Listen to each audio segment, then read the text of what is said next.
وقت میں تو تبلیغ جماعت والوں سے بدزن تھا. تبلیغ جماعت والوں نے اس کی زندگی برباد کر دی اور دل جلتا تھا. جے دیوگن کی فلم پھول اور کانٹے میں راکی بھائی کا کردار نبھانے والے عارف خان آج بالی ووڈ چھوڑ کر مولانا بن چکے ہیں.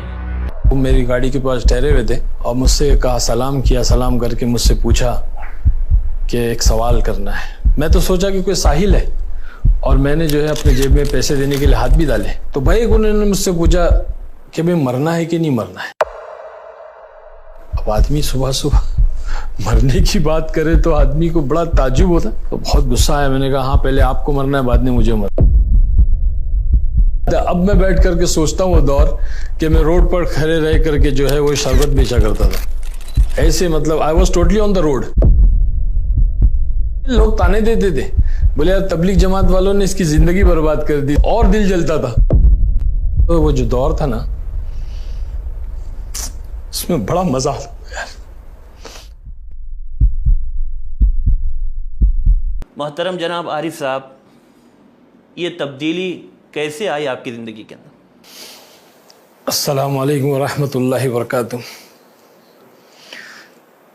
الحمدللہ،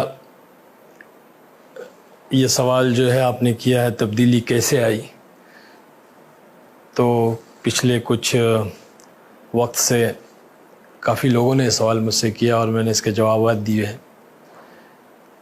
اصل میں یہ میں تو یوں کہوں کہ بس ان شارٹ یہ ہے کہ اللہ wants me here and I am hair.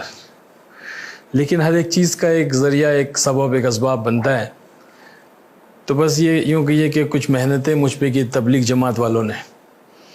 آج ہم جانتے ہیں کہ تبلیغ جماعت جو ہے پورے عالم میں اللہ پاک اس کام کے ذریعے سے لوگوں کی زندگیوں کو بدل رہا ہے. مجھے بھی اللہ نے اسی کے ذریعے سے ہدایت دی اور بہت سارے لوگ ہیں جن کی زندگیاں بدلی ہیں. الحمدللہ، بہت زبردست محنت ہے، بہت زبردست کام ہے، نبیوں والا کام ہے. تو لوگ آئے، مجھ سے ملاقاتیں کی. تو اس وقت میں تو بہت بدزن تھا، تبلیغ جماعت والوں سے بدزن تھا.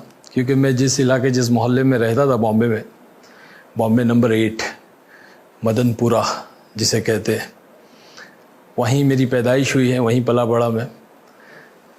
تو اس علاقے کے اندر کافی مخالفت تھی اس کام کو لے کر کے، کافی مخالفت تھی. لیکن الحمدللہ اللہ کہتا ہے نا قرآن پاک میں، وَقُلْ جَاءَ الْحَقُّ وَزَهَقَ الْبَاطِلُ إِنَّ الْبَاطِلَ كَانَ زَهُوقًا، کہ جب حق آتا ہے تو باطل بھاگ جاتا ہے، کیونکہ باطل جو ہے بہت کمزور ہے.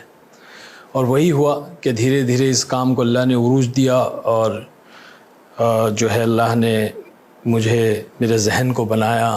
اور جب لوگ ملنے آئے تو واقعہ ایسے پیش آیا کہ ایک بندے تھے، امیر صاحب جو آئے تھے جماعت میں صبح شوٹنگ پر جا رہا تھا. تو آ کر میرے سے ملاقات کے لیے تنہا آئے، کوئی جماعت کی شکل میں نہیں، کوئی ملاقات کی شکل نہیں، بلکہ تنہا آ کر کے وہ میری گاڑی کے پاس ٹھہرے ہوئے تھے اور مجھ سے کہا، سلام کیا، سلام کر کے مجھ سے پوچھا کہ ایک سوال کرنا ہے. میں تو سوچا کہ کوئی ساحل ہے اور میں نے جو ہے اپنے جیب میں پیسے دینے کے لیے ہاتھ بھی ڈالے. کیونکہ ان کے میلے کچیلے کپڑے تھے، سفید داڑھی تھی، اللہ کے راستے میں چل رہے تھے. تو میں نے سوچا کوئی ساحل ہوگا، کوئی مانگنے والا ہوگا. لیکن انہوں نے کہا کہ نہیں، مجھے ایک سوال کرنا ہے. میں نے کہا پوچھیے. تو بھائی انہوں نے مجھ سے پوچھا کہ بھائی مرنا ہے کہ نہیں مرنا ہے. اب آدمی صبح صبح مرنے کی بات کرے تو آدمی کو بڑا تعجب ہوتا کہ میں جا رہا ہوں شوٹنگ پر اور اپنے کام پر اور یہ کہہ رہے کہ مرنا ہے کہ نہیں مرنا ہے. تو بہت غصہ آیا. میں نے کہا ہاں پہلے آپ کو مرنا ہے، بعد میں مجھے مرنا ہے. تو ہنسنے لگے، مسکرائے، کہنے لگے کہ ہاں پہلے مجھے مرنا ہے، بعد میں آپ کو مرنا ہے. لیکن یہ بتائیں کہ قبر کے اندر داڑھی جائے گی کہ گاڑی جائے گی؟ تو میں نے کہا آپ کا دماغ خراب ہو گیا ہے، قبر میں گاڑی کیسے جائے گی؟ قبر میں تو داڑھی جائے گی. تو کہنے لگے کہ ہاں قبر میں گاڑی نہیں جائے گی، قبر میں داڑھی جائے گی. تو پھر گاڑی والی زندگی کے لیے وقت کیوں ضائع کرتے ہو؟ داڑھی والی زندگی کیوں نہیں اختیار کرتے؟ داڑھی والی زندگی تو جناب رسول اللہ صلی اللہ علیہ وسلم کی زندگی. بس یہ بات جو ہے دل پہ لگی اور یہیں سے جو ہے نا رخ بدلنا شروع ہوا. اللہ تعالیٰ وہ کہتے ہیں نا، دل سے نکلے جو آہ اثر رکھتی ہیں، پر نہیں طاقت پرواز مگر رکھتی ہے. واللہ والے تھے، ان کی کچھ دل سے نکلی بات اور زبان پہ آئی اور اللہ نے میری زندگی بدل دیا. بس الحمدللہ 25 سال ہو گئے, 97 کی بات ہے. اس کے بعد سے اس کام میں جڑا تو پھر پلٹ کر نہیں دیکھا. تو 97 میں آپ نے مکمل چھوڑ دیا؟ ہاں 97 میں میرا بامبے میں اجتماع ہوا, تو بہت بڑا عالمی اجتماع تھا, بینڈرا کرلا کمپلیکس کا, لاکھوں کا مجمع آیا تھا. تو وہاں پہ اللہ نے مجھے جو ہے وہ قبول کیا. 4 مہینے میں اس اجتماع میں لگا کر کے آیا تھا. تو اچانک آپ نے اس دنیا کو چھوڑا تو شاید تکلیفیں تو بہت آئی ہوگی. بہت ایسی تکلیفیں کہ بیان نہیں کر سکتا. مطلب اللہ تعالیٰ جو ہے وہ آزماتا ہے. بے شک صحابہ کو نہیں چھوڑا اللہ نے. حضور پاک صلی اللہ علیہ وسلم کے صحبت یافتہ آپ کے صحابی ہیں, ساتھی ہیں, دوست ہیں, اللہ نے نہیں چھوڑا, آزمایا. تو آپ کیسے جمے رہے پھر؟ کیا کوئی بس جمایا بھی اللہ ہی نے. یقین نہیں آتا. اب میں بیٹھ کر کے سوچتا ہوں وہ دور کہ میں روڈ پر کھڑے رہ کر کے جو ہے وہ شربت بیچا کرتا تھا.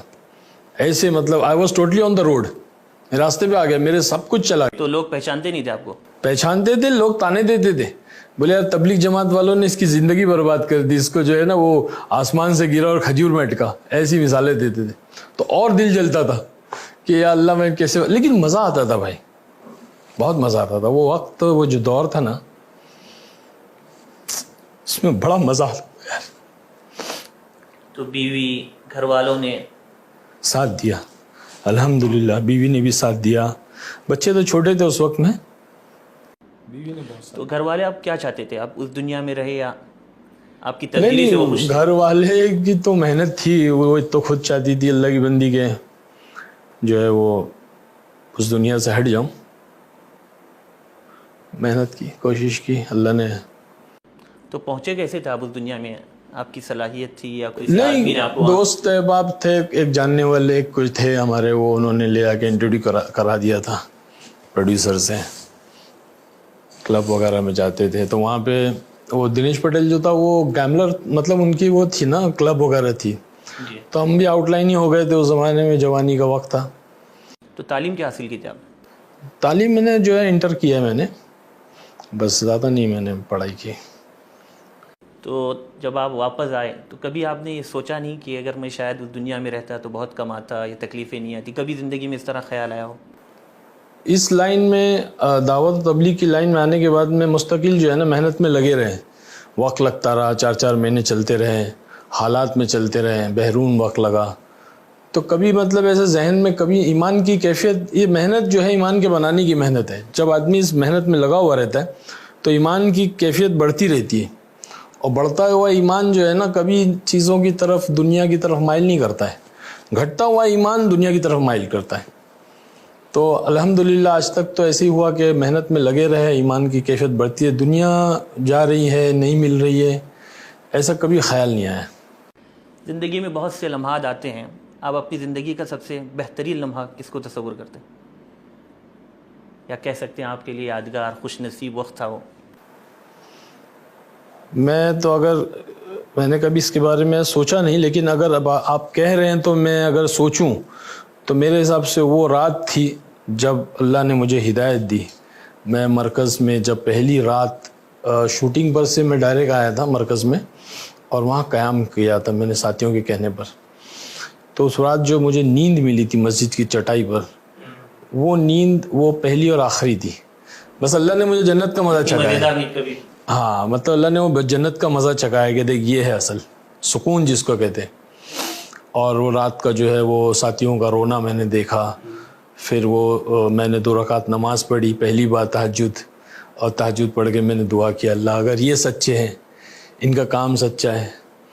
ساتھی رو رہے تھے پہلی صف میں. میں نے پوچھا یار یہ کیوں رو رہے, کیا پرابلم ہے ان کو, اتنی رات کو اٹھ کے رو کیوں رہے؟ تو بولے یہ جو ہے حضور پاک صلی اللہ علیہ وسلم اسی طرح امت کے لیے رویا کرتے تھے, اور یہ بھی اس لیے رو رہے کہ یہ امت جو ہے گناہوں سے بچ کے, جہنم سے بچ کے جنت میں چلی جائے. ہمارے مولانا یونس صاحب رحمۃ اللہ علیہ پونا والے اکثر کہتے تھے کہاں ملیں گے ایسے نوکر, کہاں ملیں گے ایسے غلام, کہاں ملیں گے ایسے خادم جو اپنا لگاتے ہیں, اپنا کھپاتے ہیں, اور پھر راتوں کو اٹھ کے روتے ہیں اور کہتے ہیں اللہ معاف کر دے, معاف کر دے, جیسے کرنا تھا ویسے نہیں کیا. تو یہ عجیب و غریب محنت ہے. یہ تو خوش نصیب لمحہ تھا. زندگی کا سب سے غمگین لمحہ کون سا تھا؟